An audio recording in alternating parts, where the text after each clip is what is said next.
मित्रों नमस्कार। हस्तरेखा रहस्य के चैनल में आप सभी का स्वागत है। मैं आपके सामने दूसरा एपिसोड लेके हाजिर हूँ।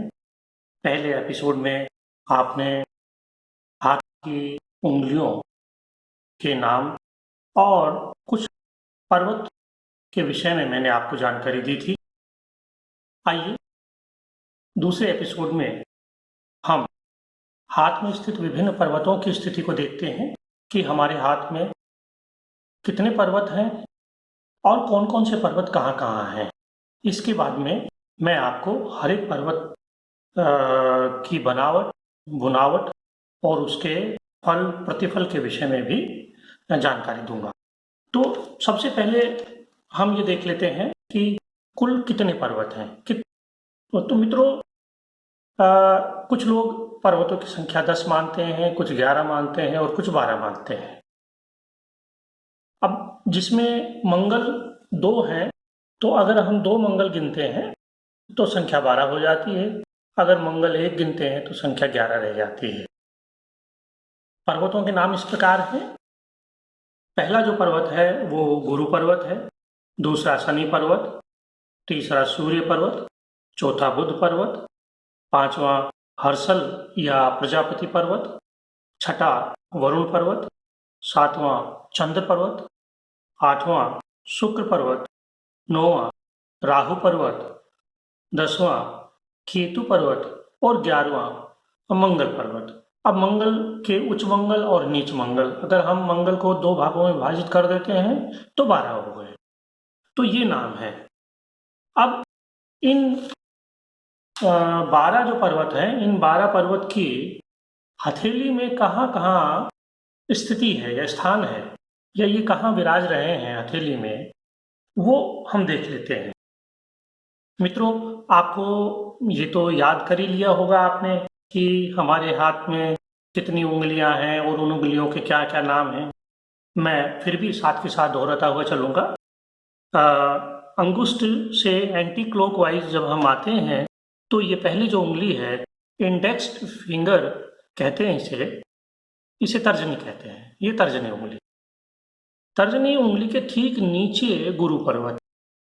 अब गुरु पर्वत कहाँ से कहाँ तक है, इसके लिए बहुत सीधा सा गणित है कि मध्यमा और तर्जनी के का जो संधि काल है, जहाँ पे ये उंगलियां जुड़ती हैं, वहां से आप एक नीचे की तरफ, हथेली की तरफ नीचे की तरफ एक रेखा खींच लें। आप अपने हाथ में एक रेखा खींच लें तो तर्जनी के प्रारंभ से लेकर यहाँ तक जो क्षेत्र है ये गुरु पर्वत का है, गुरु पर्वत कहलाता है। मध्यमा के नीचे शनि पर्वत है, अनामिका के नीचे सूर्य पर्वत है, कनिष्ठिका या चिटुली उंगली के नीचे बुध पर्वत है। ये इन पर्वतों के विषय में मैंने आपको पहले वाले एपिसोड में भी बता दिया था। और बुध पर्वत के ठीक साइड में एक बाहर की तरफ आड़ी रेखा आपको दिखाई देती है, उसे विवाह रेखा कहते हैं, ये भी आपको मालूम है।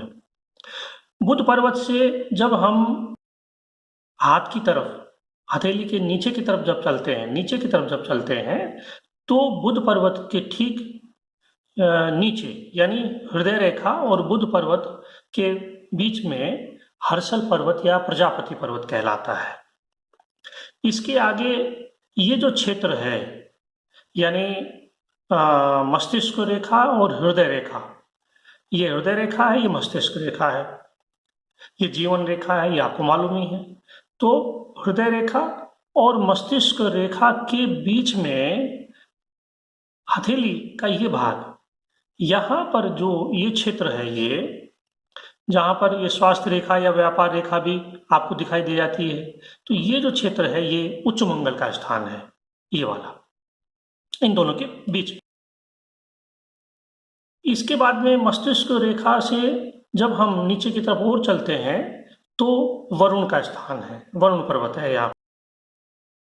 ये बहुत छोटा सा स्थान यहाँ आपको मिलेगा, हल्का सा। और उसके बाद में ये जो स्थान है, ये पूरा का पूरा स्थान जो है, ये चंद्र पर्वत का स्थान है। तो आइए एक बार फिर से हम दोहरा देते हैं। गुरु पर्वत, शनि पर्वत, सूर्य पर्वत, बुध पर्वत, हर्षल या प्रजापति पर्वत, उच्च का मंगल, वरुण पर्वत और चंद्र पर्वत। अब ये तो उच्च का मंगल हो गया। अब नीच का मंगल कहाँ है? नीच का मंगल ठीक अंगूठे से आप एक वही जैसी रेखा मैंने बताया, इसी तरह से आप एक रेखा इस तरह से खींच लें नीचे की तरफ, नीचे की तरफ ऐसे, जो ये जीवन रेखा है इसकी तरफ खींच ले।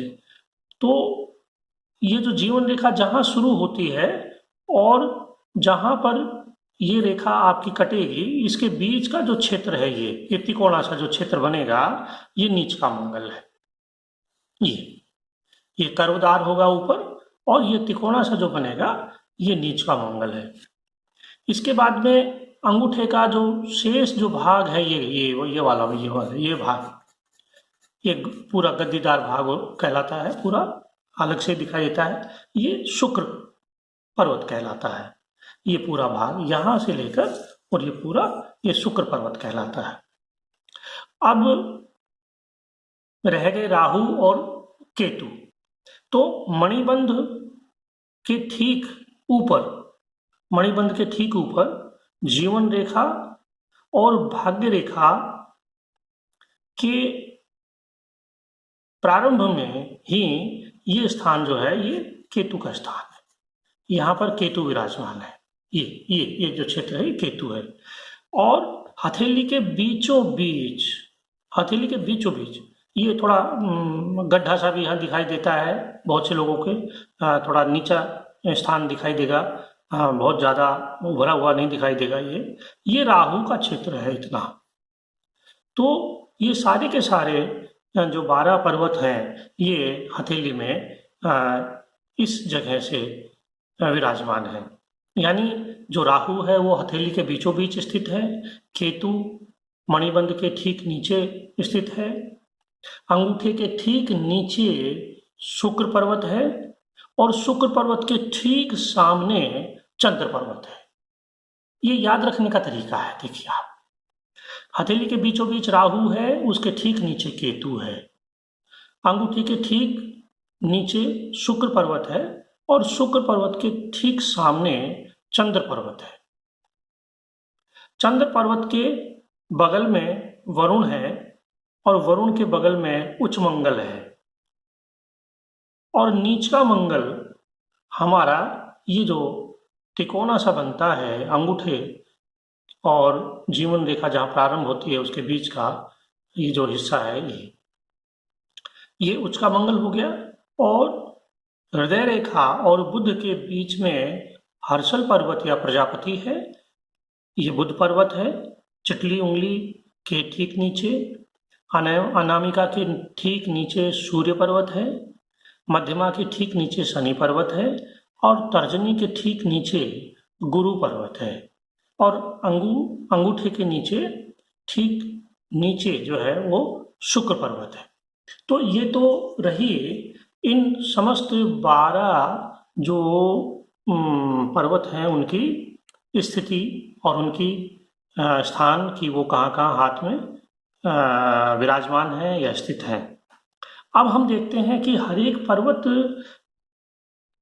की क्या प्रभाव है, हर एक पर्वत का जो प्रभाव है वो कैसा होता है हाथ में, उसकी बनावट, उसका आकार प्रकार कैसा हो तो वो कैसा फल देता है। तो सबसे पहले हम पर्वतों के जो संख्या है वो देख ली। लेकिन पर्वतों की अब 3 अवस्थाएं मानी जाती हैं। कैसी 3 अवस्थाएं हैं? एक तो विकसित है, एक अर्धविकसित, विकसित और एक सामान्य। ये है, यानी बहुत से पर्वत बहुत उभरे हुए आपको दिखाई देंगे, बहुत से आपको निम्न दिखाई देंगे, आपको दिखाई नहीं देंगे, और बहुत से सामान्य दिखाई देंगे। यानी एहसास होता है कि हाँ कोई थोड़ा सा हल्का सा उभरा हुआ यहाँ पर कोई पर्वत है या स्थान है। तो गुरु पर्वत के बारे में हम गुरु पर्वत से शुरू करते हैं। तो गुरु पर्वत आपको पता है तर्जनी के ठीक नीचे होता है। इसे जुपिटर, अंग्रेजी में जुपिटर माउंट भी कहते हैं। अगर ये हिस्सा, अगर गुरु पर्वत किसी के हाथ में बहुत उभरा हुआ है अच्छा उभरा हुआ है, तो उस व्यक्ति के गुण होंगे कि वह सत्यभाषी होगा, यानी सच्चाई का साथ देने वाला होगा, सत्यप्रिय होगा, मेधावी होगा, सौम्य होगा, चरित्रवान होगा और प्रबल इच्छा शक्ति वाला होगा। उसमें प्रशासनिक गुण होंगे, धार्मिक प्रवृत्ति भी उसमें पाई जाती है, वह कुशल निर्णायक भी हो सकता है और उसके जो वैवाहिक स्थिति होती है वो बड़ी मधुर होती है और उसे मान प्रतिष्ठा आदि खूब प्राप्त होता है, जिसका ये गुरु पर्वत उभरा हुआ रहता है। अब हम देखते हैं शनि पर्वत। अब ये जो मध्यमा के ठीक नीचे जो स्थान है ये शनि पर्वत है। इसे सैटर्न पर्वत भी कहते हैं, अंग्रेजी में सैटर्न पर्वत है। अगर ये पर्वत उभरा हुआ है तो आप ये मान के चलिए कि वो व्यक्ति बहुत ही भाग्यशाली, मननशील और बड़ा कल्पनाशील, बड़ा ज्ञानी और गुप्त विद्याओं में उसकी बड़ी गहरी रुचि होती है। उसके पास खूब संपत्ति और उसका प्रभुत्व जो है, उसका जो प्रभाव है, समाज में जो प्रभाव है वो दिखाई देता है, ये अगर उभरा हुआ हो तो। और इस शनि पर्वत के ऊपर अगर भाग्य रेखा आ जाए तो फिर सोने में ही सुहागा है, फिर तो बहुत ही बढ़िया, वो व्यक्ति बहुत उच्च पद पर आसीन होता है, ऐसा माना गया है। लेकिन अगर ये शनि पर्वत दबा हुआ हो तो क्या होता है, अगर ये पर्वत दबा हुआ है तो ये विभिन्न बाधाओं को उत्पन्न कर देगा, विभिन्न जीवन में परेशानियां उत्पन्न कर देगा और व्यक्ति को रोगीला बना देगा, विभिन्न रोगों से बना देगा। तो ये जो है उन्नत अगर है तो वो बहुत लाभकारी है, लेकिन अगर वह दबा हुआ है या वो बिल्कुल भार नहीं है उसमें, तो वो नेष्ट फलकारी होता है। तो इस तरह से हमने देखा कि अगर ये जिन लोगों के शनि पर्वत उभरे होते हैं और भाग्य रेखा मणिबंध से लेकर और शनि पर्वत तक आ जाती है, तो वो बड़े प्रशासनिक अधिकारी, प्रोफेसर, न्यायाधीश या बड़े व्यापारी या मतलब उच्च स्थान को प्राप्त करते हैं। अब अनामिका के ठीक नीचे सूर्य पर्वत है। सूर्य पर्वत बहुत ही महत्वपूर्ण होता है और ये मैंने आपको बताया था, यहाँ से एक लाइन निकलती है, सूर्य रेखा कहलाती है। ये जो पर्वत है, जिनके हाथ में ये पर्वत उभरा हुआ हो, उनको ये पर्वत यश, मान, सम्मान, प्रतिष्ठा तो दिलाता ही है। और ऐसे व्यक्ति की रुचि कला में होती है, उसे राज सम्मान मिलता है, वो विद्वान होता है, उसकी विद्वता को लोग मानते हैं, उसकी प्रभुता को मानते हैं। वो साहित्य, संगीत और विभिन्न कलाओं में उसकी रुचि होती है, पारंगत होता है और वो बहुत ही मेधावी व्यक्ति होता है, बहुत ही तीक्ष्ण बुद्धि का व्यक्ति होता है, ऐसा है। तो ये सूर्य पर्वत की है। सूर्य पर्वत का उभरना और सूर्य पर्वत से सूर्य रेखा निकलकर अगर भाग्य रेखा में मिल जाती है या व्यापार रेखा में मिल जाती है तो ये बहुत ही लाभकारी फल देने वाली होती है। कनिष्ठिका के नीचे बुध पर्वत की स्थिति है और बुध पर्वत जो है वो हमें व्यापार, धन का परिचायक होता है। जिन लोगों के हाथ में बुध पर्वत उभरा हुआ होता है या अच्छा श्रेष्ठ होता है, पर्वत का जो भार है वो बहुत बढ़िया होता है, दिखता है, तो ऐसे लोगों की गणित में बड़ी रुचि होती है, उनका दिमाग बड़ा तेज होता है और ऐसे व्यक्ति बड़े महत्वाकांक्षी होते हैं। जो ऐसे व्यक्ति वैज्ञानिक पाए जाते हैं और ऐसे व्यक्ति बड़े विनोदी स्वभाव के और चंचल स्वभाव के भी होते हैं, लेकिन वो बहुत ही तीक्ष्ण बुद्धि के होते हैं।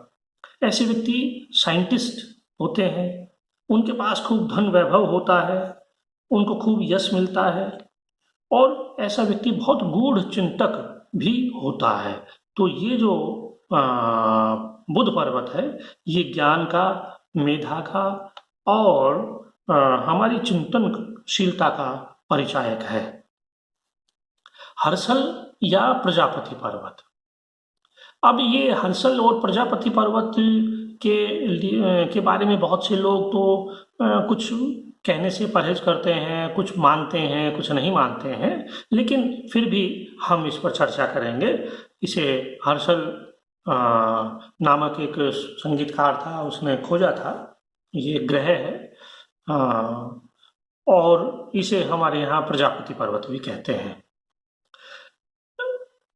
ये व्यक्ति की शारीरिक और मानसिक क्षमता को प्रदर्शित करता है।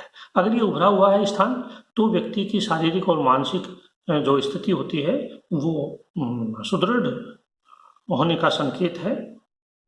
ये हृदय रेखा और मस्तिष्क रेखा तक कई बार, इधर बाहर तक भी ये उभार कई बार दिखाई दे जाता है। इस तरह से ये दिखाई दे जाता है, और इसलिए ये क्या होता है कि ये बुध को, हृदय को और मस्तिष्क को, तीनों को ये शक्ति प्रदान करता है। ये बड़ा पावरफुल पर्वत है। ऐसे लोग जिनका ये उभरा हुआ होता है, ऐसे लोगों की जो देखे गए हैं, वो अनुसंधान के बड़े भारी अनुसंधानकर्ता के रूप में देखे गए हैं, या बड़े जादूगर के रूप में देखे गए हैं। उनका खिलौनों में, संगीत में, दर्शन में, कल्पना में, यानी नई चीज को बनाने में उनकी बड़ी रुचि होती है और पारंगत होते हैं।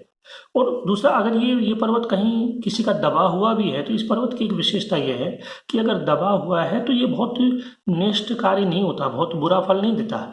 ऐसे व्यक्तियों की रुचि उन्हीं कामों में होती है, यानी अनुसंधान से संबंधित जो चीज़ें हैं उनमें उनकी रुचि होती है। वो अनुसंधान बहुत बड़ा तो नहीं कर पाते, बहुत चीज़ें बहुत अच्छी नहीं तो बना पाते, लेकिन रुचि उनमें उनकी होती है। लेकिन अगर जिनके उभरे हुए हैं वो बहुत बड़े वैज्ञानिक, बहुत बड़े निर्माता, ऐसे लोगों के हाथ में ये होता है। अब अगला जो पर्वत है वो है उच्च मंगल का पर्वत। अब उच्च मंगल के पर्वत और निम्न मंगल के पर्वत के विषय में हम बाद में बात कर लेंगे, या अभी बात कर लेते हैं। चलो अभी बात कर लेते हैं। ये उच्च मंगल का पर्वत स्थान है, ये यहाँ पर ये स्थान उच्च मंगल का है।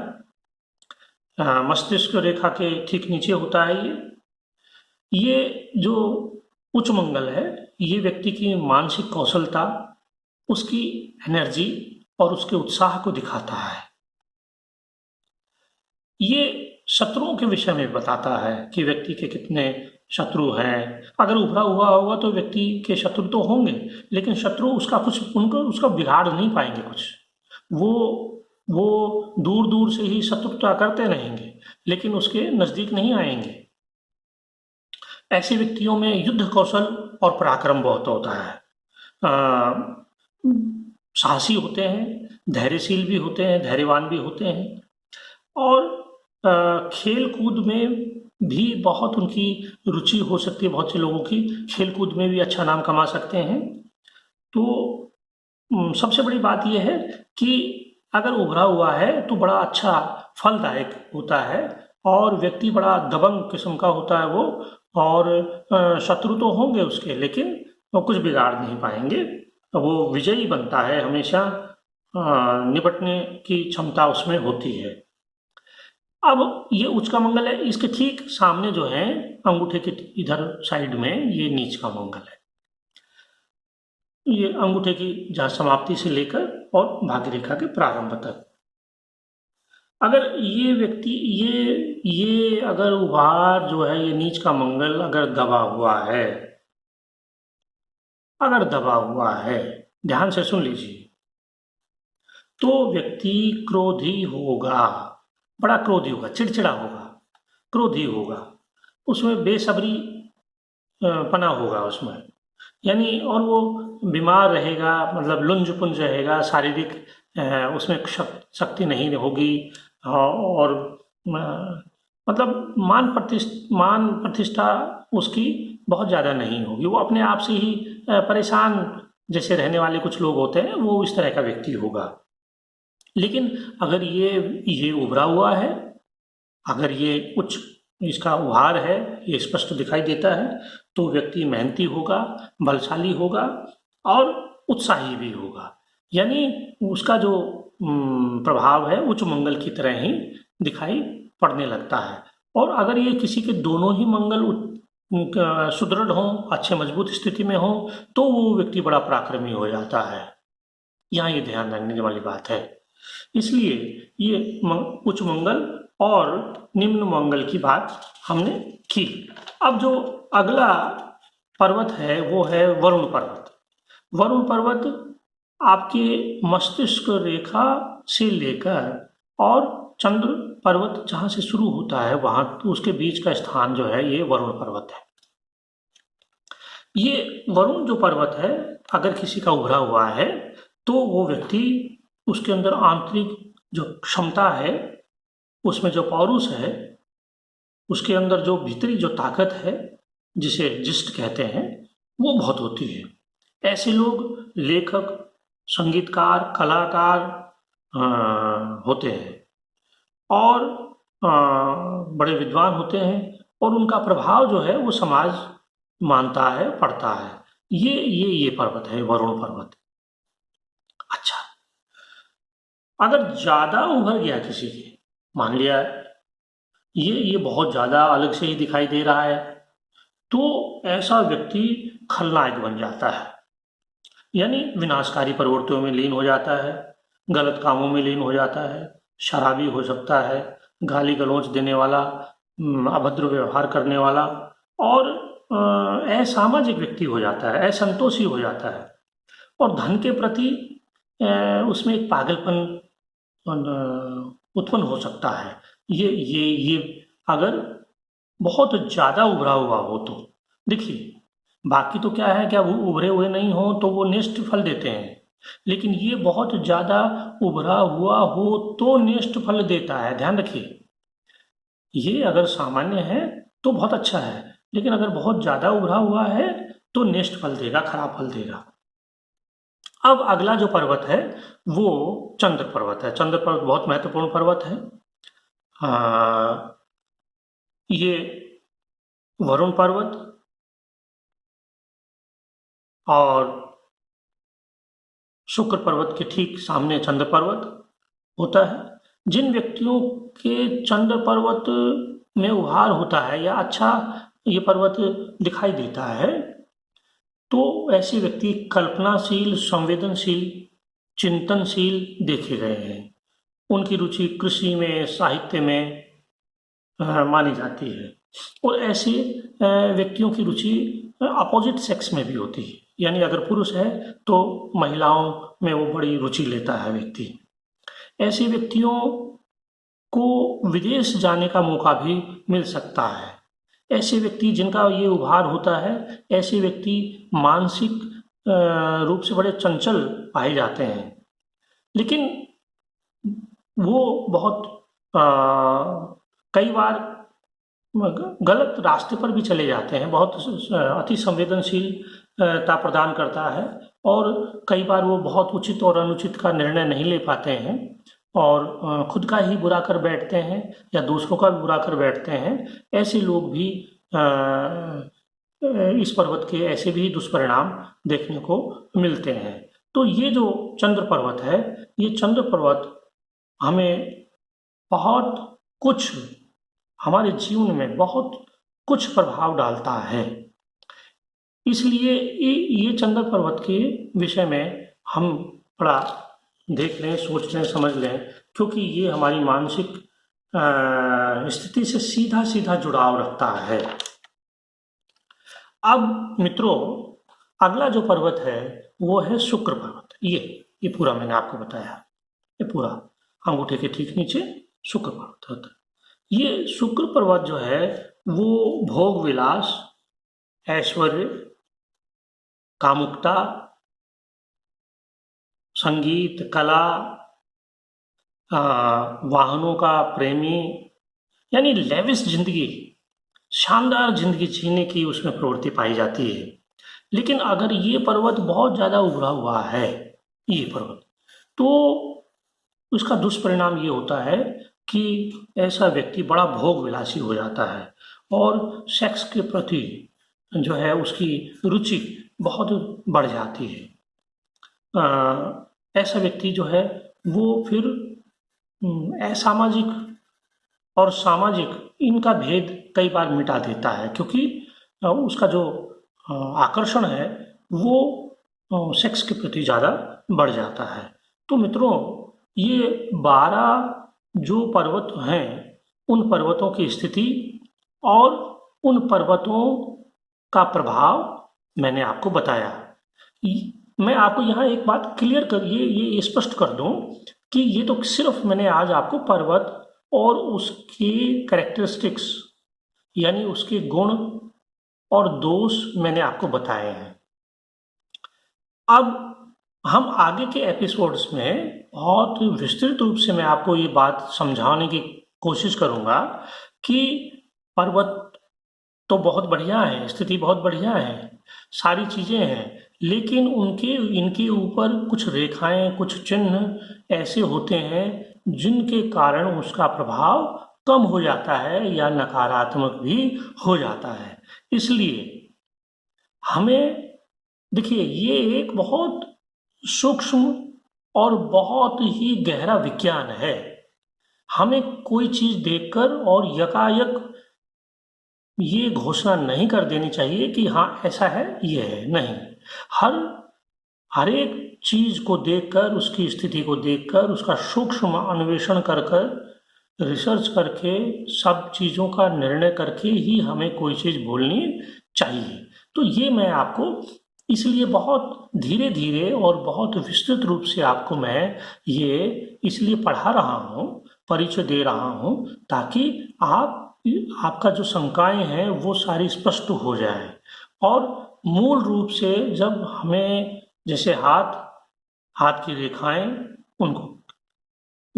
और उनकी उंगलियां, और आज हमने पढ़ा कि पर्वतों के क्या क्या नाम हैं और उनकी स्थिति कहाँ कहाँ है। तो मित्रों, अब चलते चलते मैं आपसे निवेदन जरूर करूंगा कि प्लीज, आपसे रिक्वेस्ट है, इस एपिसोड को, इस चैनल को, जिसका नाम है हस्तरेखा रहस्य, इसको प्लीज आप जरूर सब्सक्राइब करिए और बेल के चिन्ह को आप जरूर दबाइए, ताकि आने वाले जो एपिसोड्स हैं वो आपको मिलते रहें, उनका नोटिफिकेशन मिलता रहे। और दूसरा ये है कि जितने भी लोग हस्तरेखा को सीखना चाहते हैं या सीखने की तमन्ना रखते हैं, उन तक इस चैनल की सूचना दें और उन्हें कहें कि वो सब्सक्राइब करें। ज़्यादा से ज़्यादा लोग सब्सक्राइब करें, जुड़िए, ज़्यादा से ज़्यादा, अधिक से अधिक लोग जुड़ें, ताकि ये जो विज्ञान है, ये विज्ञान हम समझ सकें, जान सकें और देख सकें कि इसमें कहाँ पर कितनी बुराइयां हैं, कितनी अच्छाइयां हैं, कितनी सच्चाई है। क्योंकि हमारा उद्देश्य सच्चाई को उद्घाटित करना है और जो मिथ हैं या जो भ्रम फैला दिए गए हैं उनका निराकरण करना है। तो अब हम मिलते हैं आगे के एपिसोड में, तब तक के लिए नमस्कार, जय हिंद।